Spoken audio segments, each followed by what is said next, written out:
So this journalist named Lynn McTaggart, she got curious back in the early 90s, I believe, and she started doing investigative research into the power of the mind. From that, she got with some scientists, conducted some experiments, and basically the last thing that she did was have people send their intentions to each other.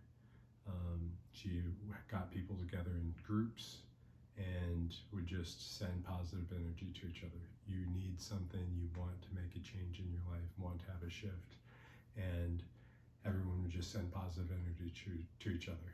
Um, just like Joe Dispenza's work, crazy healings, miraculous healings have happened.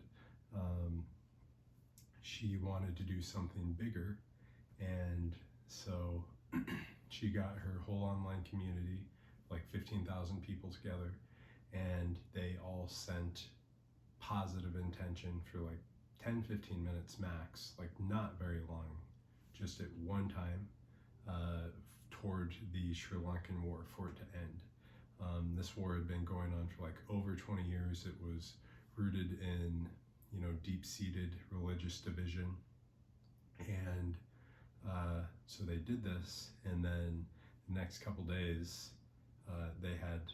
they were working with an organization that was reporting the deaths and casualties and whatnot in this conflict. And the next couple days, the violence just spiked. It just increased, exponentially. And she was so worried. She's like, "Oh my gosh, did we cause this?" And then either coincidentally or as a direct consequence of the energy that was poured toward all of those people, toward the Sri Lankan nation, the conflict ended within a week. Maybe it was just the time, maybe, or maybe it wasn't. In the early 90s, there was at Princeton, the first year engineering students would come up with basically their capstone project for their sophomore year. And this young woman, she went to her advisor and said that she wanted to basically study the effects of human consciousness on things.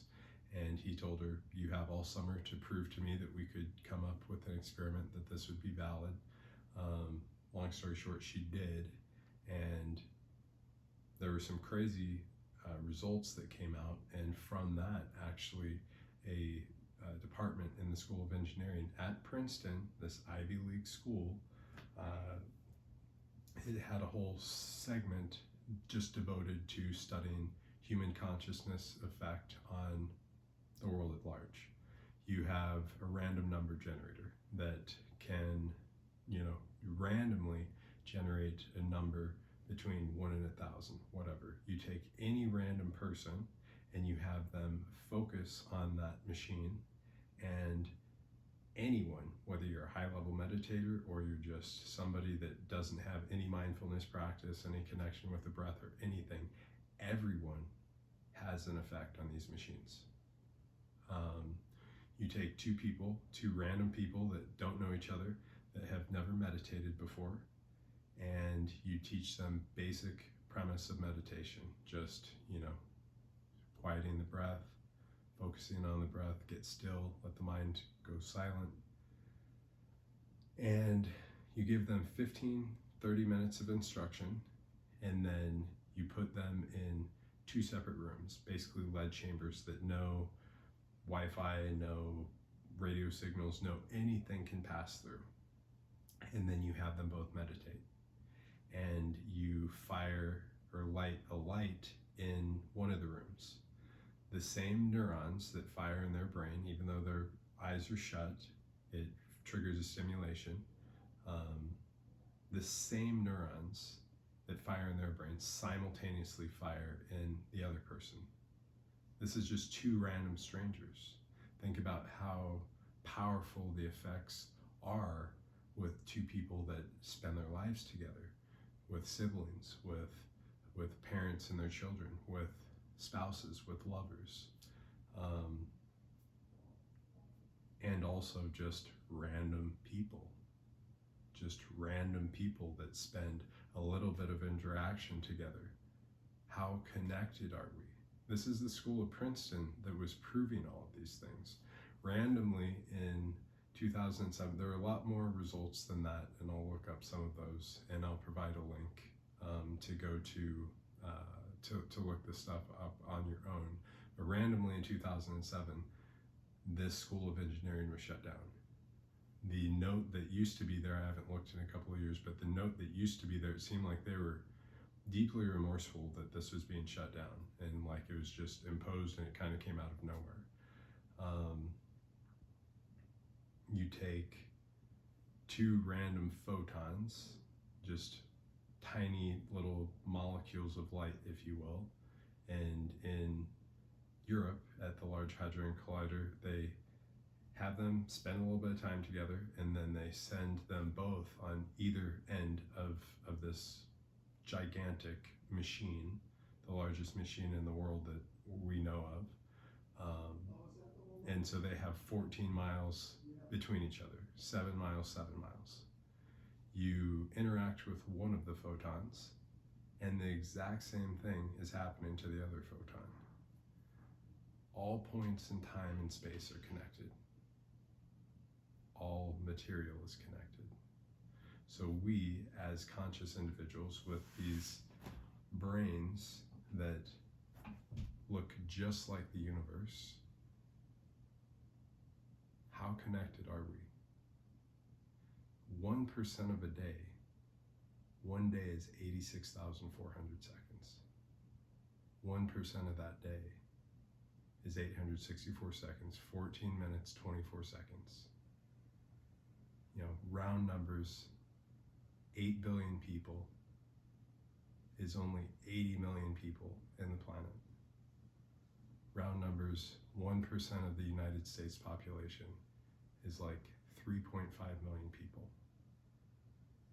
There's already more than this number of people in the world that are meditating, that are seeking connection with their highest self. However you relate to creation, whether you call the creator of creation God, Allah, nothing, there is something. And so many of us are actually seeking that connection. We're seeking that connection within and striving to connect. If we just start to do that on a regular basis, give 1% of our day, just 1% of the population does this with intention for everyone and everything to exist more harmoniously, symbiotically. What can't we achieve? And so, as the United States is coming towards its 250th anniversary of existence, there's something that was planted in my heart, in my mind, in my soul when I was in Mount Shasta in 2021. I'd had an amazing experience. I was there as spring was springing. I was there over Easter, and the mountain was waking up, and I was just picking up so much trash. Just as the snow would melt, I'd just pick up trash. I told myself, the next ranger that I see, I'm going to ask for some trash bags and gloves. And the next ranger that I saw, I hadn't seen before. And he's talking to somebody, I wait for him to finish. And I walk up and he's just kind of giving me a look like, what's this hairy, bearded, long-haired dude in this van that's been here for a few days gonna say to me? And I said exactly that. I said, hey man, do you think I could get some trash bags to help clean up? And he's like, man, that would be awesome. Just so stoked, so excited, just so genuine, just genuine excitement. And anyway, we strike up a conversation and we're walking over to the building for him to get it. And I was like, what's your name, my friend? And he's like, Nick. And I said, no accident. I'm Nicholas. I'm Nicholas Michael. But, you know, there aren't any accidents. Nick and I are still close. And I stayed up on the mountain for a couple of days. And then I went down. I was going to meet Nick on the other side. And I'm driving up this bumpy road. It just kind of oscillating, just crazy. It was broken so that the ice now, I can put it together so that the ice wouldn't form. And all of a sudden the van just comes to a screeching halt.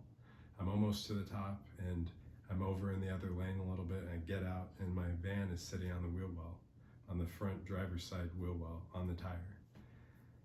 And this motorcycle blasts by. And then about a minute later, he flips around. I'm on the phone with tow truck company, and he comes up and he's like, "How you doing, man?" He's like, "I've been doing really good, and I know this is gonna work out, but I'm, kind of feeling this right now." And he's like, "This is all gonna work out." It's like, okay. So he starts talking through me to the tow truck company. Turns out he knows the guy. Guy's on his way real quick, and then he starts telling me. Randy, the gentleman from the motorcycle, he starts telling me about his journey, how he read a book about prayer circles, and he, the next week, packed a pack and started walking up the coast. He walked all the way up the Pacific coast from Northern California, all the way across the northern part of the United States, down the East Coast, up Florida, around the Gulf, and COVID hit when he was in Houston. So his journey ended kind of where my journey really began. And I tried to get him to finish, and we ended up losing contact, but that seed of prayer circles was there. It's been there in my mind throughout me taking care of my dad and everything the last few years. And on my journey this summer, when I thought that I was just going to go and be a mountain yogi for the rest of it and not have anything and just allow for the world to give what it wanted me to have, things became so clear that this is not a journey for me. This is a journey for everyone. It's not just a journey for the United States, a journey for the world. Freedom and justice for all was not meant to be an isolated event. No matter what your politics are, I don't care. No matter what your religion is, I don't care. It's not your God, it's not my God, it's not their God. There is one creator. If you choose to think that there's nothing, well, there's one something in that nothing. Everything is connected.